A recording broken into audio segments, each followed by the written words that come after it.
खरं तर सुषमा अंधारेंनी बरीच मुद्दे उपस्थित केली होती आणि त्याचबरोबर दीक्षित सरांनी सुद्धा काही प्रश्न उपस्थित केले होते। ते प्रश्न घेऊन मी केशव उपाध्याय आपल्याकडे येते आहे। केशव, एकीकडे एकनाथ शिंदे हे आपल्याला भाजपाला त्यांची एकूण पॉप्युलॅरिटी लक्षात घेता मान्य राहतील का येणाऱ्या 5 वर्षांसाठी मुख्यमंत्री म्हणून?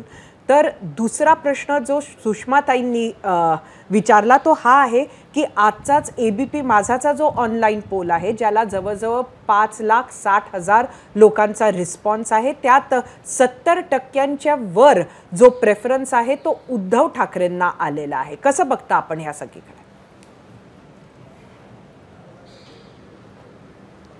सगळ्यात पहिल्यांदा सुषमाताईंनी कसं उद्धव ठाकरेंनी कसा त्याग वरे केला अशा गप्पा मारल्या, मला खरंच हसू आलं। त्यावेळी दिल्लीत 3 दिवस बिचारे बसून होते, पण साध्या सोनिया गांधींनी भेट पण दिली नाही। पण ठीक आहे, ते लांबचं दूरचं झालं। आता आजचं लक्षात घ्या। आज सकाळी नाना पटोले म्हणाले काँग्रेसचा मुख्यमंत्री होईल, लगेच संजय राऊत म्हणले ते कोण सांगणार मुख्यमंत्री होणार? अजून कशात काही नाही, आपल्याकडे म्हण आहे की कशात काहीच नाही अजून, तरी मुंगेरला की हसीन सपने ह्याने बघणं सुरू केलं, तर इथं यांची मतभेद सुरू झाले आणि म्हणे की आम्ही मुख्यमंत्रीपदा याच्यात नाही, आम्ही एकमताने करू। अशा आम्हाला असं वाटतं की जनता हे पाहतीये, उद्या संध्याकाळी काय आम्ही मुख्यमंत्रीपदाचा चेहरा पेश करू, आज संजय राऊत यांनी सांगितलं दावा पेश करू। मी त्यावेळी असं म्हणालो की मुंगेरीलाल की सपने बघायची प्रत्येकाची इच्छा असते, आवड असते, ती त्यांनी बघू द्यावी। उद्या 12-12:30पर्यंत ते त्यांच्या आनंदामध्ये मी काही त्यांना व्यत्यय आणू इच्छित नाही। राहिला प्रश्न एकनाथ शिंदेंचं काय पुढे काय तुम्ही जो प्रश्न विचारलात तो असं आहे। भारतीय जनता पार्टीची भूमिका या सगळ्या याच्यामध्ये यापूर्वीसुद्धा अनेक वेळा स्पष्ट केली आहे आणि भारतीय जनता पार्टीची भूमिका आत्तासुद्धा स्पष्ट आहे। आत्ताची विधानसभा निवडणूक ही आम्ही एकनाथ शिंदेंच्या नेतृत्वाखाली लढवली, पण त्याचबरोबर मुख्यमंत्रीचं पुढचं कोण होणार यासाठी मला असं वाटतं भारतीय जनता पार्टीचं केंद्रीय नेतृत्व देवेंद्रजी यांच्यासोबतच या दोन्ही शिवसेनेचे राष्ट्रीय आत्ताचे प्रमुख सगळे जे आहेत ते एकनाथ शिंदे, अजित पवार असे सगळे एकत्र बसतील आणि त्यातून निर्णय होईल। त्यामुळे याचा अर्थ लगेच हे काही नाकारलं आहे का स्वीकारलं का याची चर्चा, याच्यापेक्षा किमान बाहेर अशी विधानं तर किमान आम्ही करत नाही आहोत असं आहे। आता राहता लगेच प्रश्न काय दरेकरांनी काही म्हणलं असे, भारतीय जनता पार्टी असो कुठल्याही राजकीय पक्षाला किंबहुना जसं आता सुषमाताईंना वाटतं की त्यांच्या सगळ्यात कमी जागा महायुतीमध्ये महाआघाडीमध्ये 3ऱ्या नंबरच्या जागा या उद्धव ठाकरे गटाच्या दिसत आहेत, पण तरीसुद्धा त्यांना असं वाटतं की त्यांचा उद्धव ठाकरे मुख्यमंत्री झाले पाहिजेत अशी त्यांची भावना, आणि ती भावना त्यांनी कार्यकर्ता म्हणून व्यक्त करणं यात गैर काही नाही।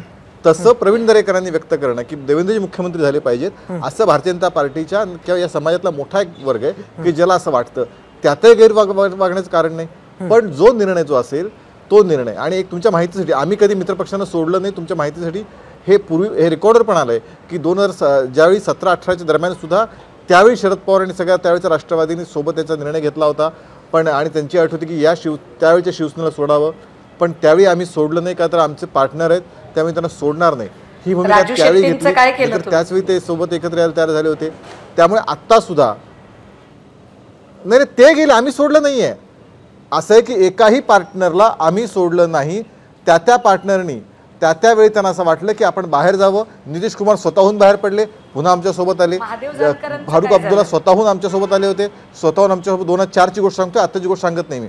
त्यामुळे जे पार्टनर एनडीएमध्ये आले एकाही पार्टनरला आम्ही जा म्हणून सांगितलं नाही की आम्ही युती तोडली नाही, उलट त्यांना असं वाटलं की आत्ता आपल्याला भारतीय जनता पार्टीसोबत राहायचं नाही, त्यांनी प्रत्येकाने आपला मार्ग वेगळा घेतला आणि पुन्हा जरी यायचं असेल तरी आलं। त्यामुळे आम्ही मित्रपक्षांना सोबत घेऊन राहतो आणि पुढेही सोबत घेऊन राहू, हे नक्की त्यामध्ये बाळगायचं कारण शंका बाळगायचं कारण नाही। केशवराव, एक अकॅडमिक प्रश्न की तुम्ही कुठल्याही मित्रपक्षाला सोडलं नाही, मित्रपक्ष तुम्हाला सोडून गेले, असं काय होतं की मित्रपक्ष सोडून जातात?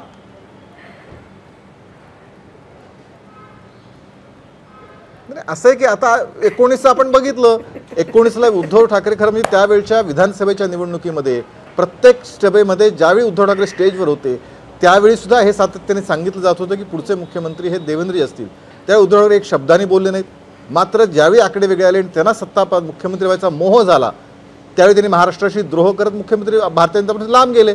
आता ही वस्तुस्थिती आहे, त्यावेळीच भारतीय जनता पार्टीने त्यांना जा म्हणून सांगितलं नव्हतं, त्यावेळीच चर्चा त्यावेळी सगळ्या सुरू ते चर्चाही करायला तयार नव्हते त्यावेळी त्यांना मुख्यमंत्री पद त्यावेळी काँग्रेस जवळची वाटली।